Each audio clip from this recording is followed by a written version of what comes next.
Mac Voices is sponsored by Rogue Amoeba, makers of Audio Hijack Pro, the most versatile audio recording tool on the Mac. With Audio Hijack Pro, you can record any audio playing through your Mac.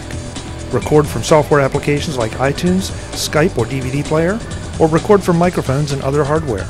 If you can hear it on your Mac, Audio Hijack can record it.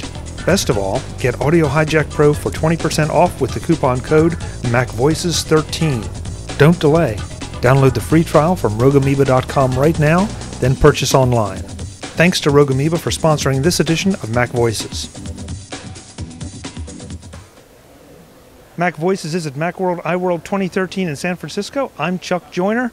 Folks, we ran into Tim Chaten. He is not only someone that I know from being on a couple of different shows together, but also the author of the new iPod Evolution, a book that is basically coming out right about now. Tim, it's great to see you. Yep, great to see you. Yeah, I just got off the plane. Luggage is right there. I'm glad you made it. Yeah, me too. So, Tim, iPod Evolution, this seems like a very interesting book at a time when people are, it seems like every product release cycle, somebody says, oh, the iPod's still around, which is just not fair. Yeah, most people, they don't care about it as much because you have the fancy iPhones and stuff, but the time felt right because we have 10 years and you get to see what does an Apple product cycle look like over a decade, and a lot of interesting things you can find through that. That's a great point, to use it almost as a case study in Apple products, because a lot of them, we don't always think about that. And there are not a lot of Apple products that have been around necessarily a full 10 years in more or less the same form for the same purpose. Yeah, with the Mac, it's not consumer quality like the iPod is. That's a consumer device, a couple $100, you get one or less now. And there's a lot of interesting things design-wise you notice as you start to hold all whatever 40 iPods you have there. And it's 40? Yeah, for the research of the book, I bought every iPod, so you get some personal experience with with each device. It's very cool. That's interesting, and it feels like there's still this little division of the iPod Touch that jumps into another category all by itself. But the audio-only iPods, or the audio primary iPods, perhaps I should say, really still have a very important place. I mean, when they do the earnings calls, oh yeah, we sold several million of them, and it's like, okay, well that's not exactly a product that's completely dead yet. It may be down, but it's not dead. Yeah, and they do that without trying, which is cool. And with the iPod Touch, I approached that kind of differently. Like, it's a PDA, it's a camera, and I made the point in the book that if you really want to, you can focus this device in on media consumption, get rid of the cruft, and then it's a good experience for media consumption. Because the iPod to me means you have this pure experience where you're just listening to music, relaxing, you're not distracted by all these other apps and stuff. And I agree with that. I mean, I still have several iPods. I still use them regularly for different purposes. And it's also become nice that through different generations or through the price points, that I can almost have dedicated iPods for different things. I have one iPod that's very long in the tooth, but it's dedicated just to Christmas music. So at Christmas, it gets pulled out. All the Christmas music and playlists are right there. Play it, and then it goes back in the drawer for another year.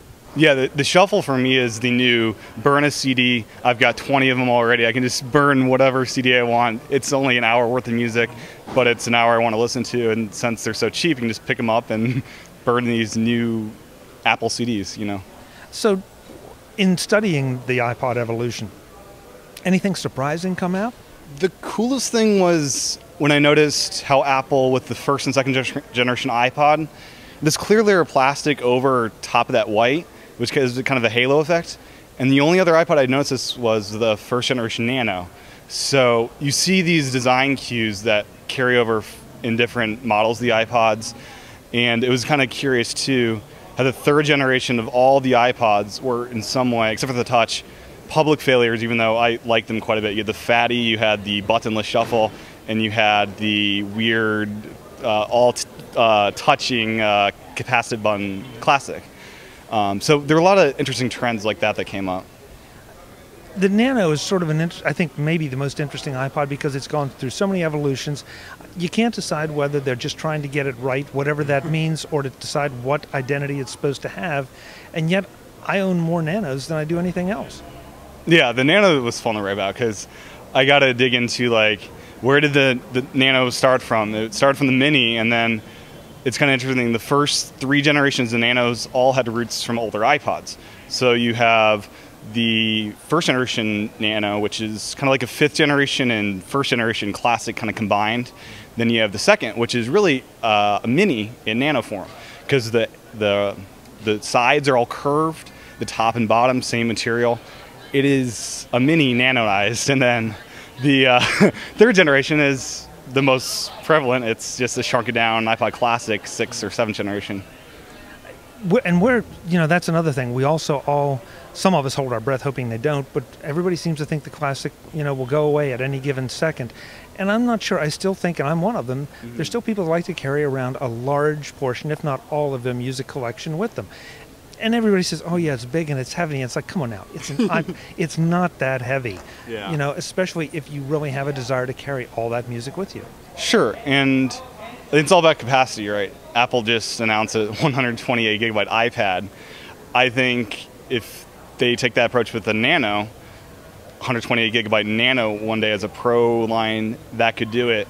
One thing I noticed on the plane is I brought the 7th generation Nano with me, and I noticed that I had this sensation that I haven't felt since the original iPod, with that simplicity and just that single purpose. It's a Nano that got rid of most of the cruft, and it feels like an iPod that could become that new Classic eventually. Interesting point. It'd be interesting to see, given the cost of flash memory, what they could do, to increase the storage of the pure iPod, if you will. Yeah, because the iPad's like $1,000 almost. So Apple needs this consumer pricing at less than $300 probably, and I'm not sure if that'll happen anytime soon. I personally love the Classic. The scroll wheel, click wheel. It's nice to still have that around, and I would be disappointed if they got rid of that. I agree. So where do people go to find the book or find out more about the book? Does it have a website yet? Sure. iPodevolution.net's the website. I linked to a couple reviews that are up. TUAW did a review, mymac.com, and it's available for sale probably when you release this today. Comes out January 31st at a launch price of $8, then goes up to $10 after Macworld finishes up.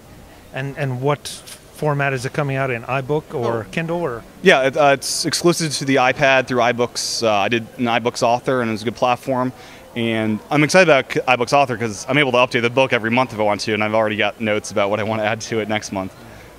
I have to ask, anything in particular you're looking forward to at Macworld iWorld 2013? Well, my iPro lens case got busted over the past few months, so I need them to fix that up for me. So that's one thing. And they also have, I think, a new lens coming out for that. And I'm curious to see if they'll have an iPhone 5 version of that case, so I can start using my lens system that I bought last year with my iPhone 5, hopefully. So that's the thing I'm most looking forward to.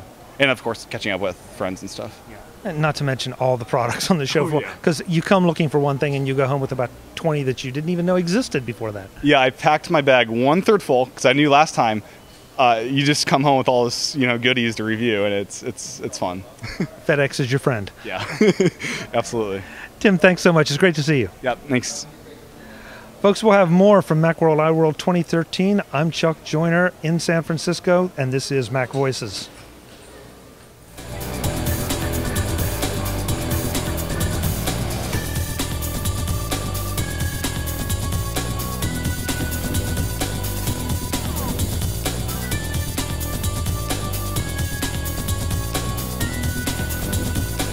Mac Voices TV is part of the Mac Voices Group at MacVoicesGroup.com. Advertising handled by Backbeat Media at BackbeatMedia.com.